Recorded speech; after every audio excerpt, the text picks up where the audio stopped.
nomor absen 30. Saya dari kelas 10 Perhotelan 1. Pada video kali ini, di sini saya akan membahas materi sejarah kelas 10 bab 5, yaitu jalur rempah prakolonialisme dan jejak-jejak Nusantara sebagai poros maritim dunia. Nah, jadi di sini saya akan menjelaskan materi bagian A, yaitu mengenai gambaran umum tentang jalur rempah, dan bagian B yaitu jalur rempah pada masa Praksara. Selamat nonton! Bagian A, gambaran umum tentang jalur rempah.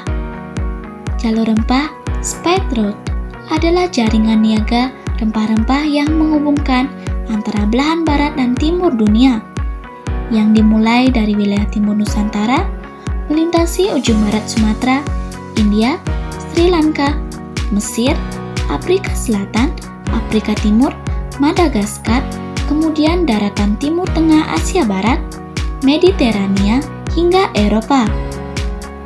Perjalanan melewati jalur ini menempuh jarak lebih dari 15.000 km. Sebagaimana namanya, rempah utama yang diperdagangkan meliputi lada, merica, kayu manis, pala, dan cengkeh. Jalur rempah merupakan jaringan niaga tertua dalam peradaban manusia. Warisan nenek moyang kita sejak 4.500 tahun yang lalu. Jalur ini dibangun jauh sebelum dinasti Han Tiongkok merintis jalur sutra abad ketiga sebelum Masehi, melalui daratan di Asia Tengah hingga Eropa. Nenek moyang bangsa Indonesia itu adalah ras Australo-Melanosoid yang datang ke Nusantara sejak tahun 2500 sebelum Masehi, 4.500 tahun yang lalu. Diperkirakan mereka datang dari Asia bagian tenggara setelah sebelumnya bermigrasi dari Laut Tengah dan menetap di India. Dari bukti arkeologis yang ada, mereka diperkirakan sudah mendiami Nusantara sejak tahun 2500 sebelum Masehi. Migrasi ke tempat yang jauh melintasi lautan tidak terlepas dari revolusi baru dalam sejarah peradaban, yaitu penemuan perahu layar dan kemampuan memahami arah angin dan ilmu perbintangan astronomi. Rempah Nusantara sudah masuk ke pasar Tiongkok sejak abad kedua sebelum Masehi, seabad sebelum terbentuknya jalur sutra. Komoditas utama yang diperdagangkan di jalur sutra adalah rempah, juga kemenyan Nusantara, bukan sutra. Sutra sendiri lebih banyak dipakai sebagai alat tukar berbagai komoditas termasuk rempah. Jadi, ramainya jalur sutra sejak abad ketiga sebelum Masehi sebagian besar dipengaruhi lalu lintas perdagangan rempah. Rempah Nusantara lebih diminati karena lebih lengkap, bermutu, dan harganya lebih terjangkau dibandingkan rempah-rempah India dan Sri Lanka, hanya memiliki lada dan kayu manis. Bagian B, yaitu jalur rempah pada masa Praaksara. Yang pertama, bukti arkeologis. Kemampuan berlayar nenek moyang Indonesia sejak 4.500 hingga 5.000 tahun yang lalu ditunjukkan melalui gambar perahu layar dan manusia dengan senjata terselip di pinggang di situs Liang Kacamata, Kalimantan Selatan. Mereka adalah kelompok manusia berbahasa Austronesia yang masuk ke pedalaman Kalimantan melalui jalur sungai menggunakan perahu rakit dan dayung. Dalam perkembangan selanjutnya, dayung sebagai penggerak perahu mulai digabungkan dengan penggunaan layar sehingga perahu bergerak lebih cepat. Ada pula lukisan perahu serta lukisan penari dan gendang logam di batu di situs Heresorot Entapa di Kisar, Maluku. Di situs tersebut juga ditemukan gendang Donson dari Vietnam Utara dan Tiongkok Barat Daya, era 2500 tahun yang lalu. Penemuan ini menunjukkan pada 2500 hingga 3500 tahun yang lalu, zaman logam ini, nenek moyang bangsa Indonesia telah berlayar hingga ke Vietnam membarter pala dan cengkih dengan gendang dan kebutuhan pokok. Di Terka, sebuah situs kuno di Mesopotamia, ditemukan jambangan berisi cengkih. Di gudang dapur rumah sederhana tahun 1721 sebelum Masehi. Rempah-rempah tersebut diyakini dibawa oleh para pelaut-pelaut Nusantara. Sementara itu, manik-manik kaca, karnelian, dan gerabah dari Arikamedu, India Selatan banyak ditemukan di situs Karangagung, Sumatera Selatan, situs Buni dan Patenggeng, Jawa Barat, dan situs Sembiran, Bali.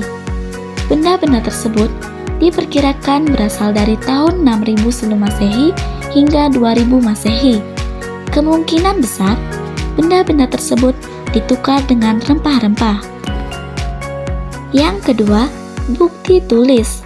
Sejak abad ke-5 sebelum Masehi, perdagangan di antara bangsa Romawi, Persia, India, dan Tiongkok mulai berkembang, tetapi tidak reguler. Perdagangan dilakukan melalui jalur daratan di Asia Tengah, penggunaan jalur laut yang menghubungkan Laut Tengah, Laut Merah, Teluk Persi, Tiongkok, India, dan Jepang baru dimulai sejak abad kedua sebelum Masehi. Rempah Nusantara belum dikenal. Sumber tertulis India dari abad ketiga sebelum Masehi berulang kali menyebut Jawa sebagai asal rempah-rempah. Kitab Petunjuk Pelaut Kelautan Aetheia, nama kuno Yunani untuk Samudra India, menyebut kapal rempah-rempah dari arah timur. Meskipun demikian, sampai permulaan abad Masehi, India berfokus pada perdagangan emas.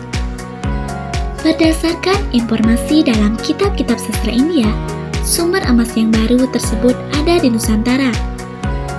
Itulah cikal-cikal pelayaran ke Nusantara. Dalam perjalanan waktu, India menyadari emas yang dimaksud dalam kitab-kitabnya itu adalah rempah.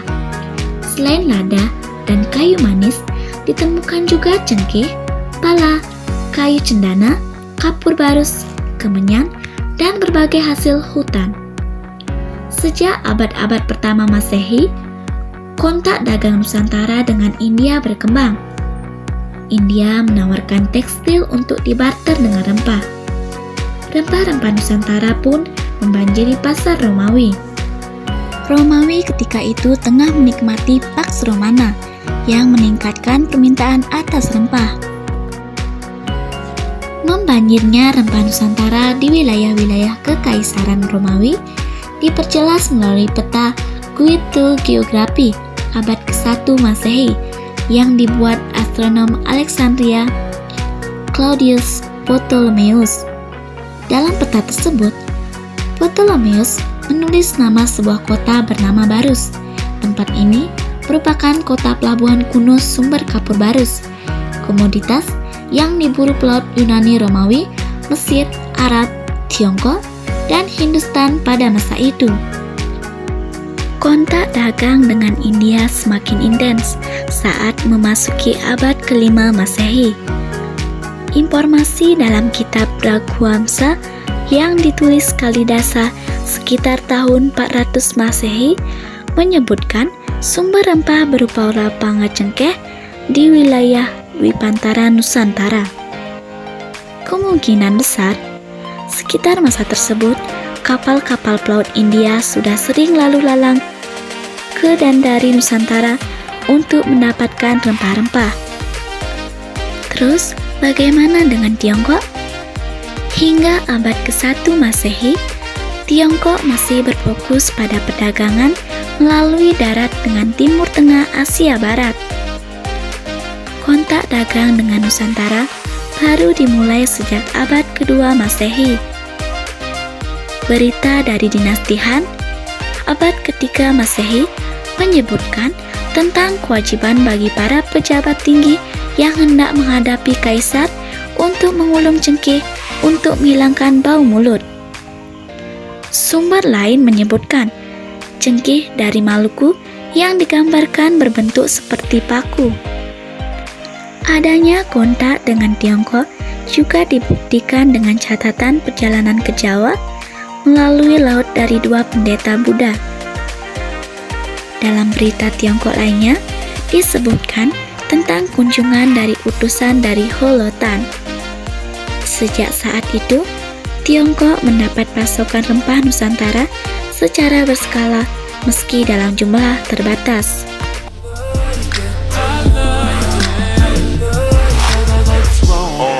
Pull your panties down from under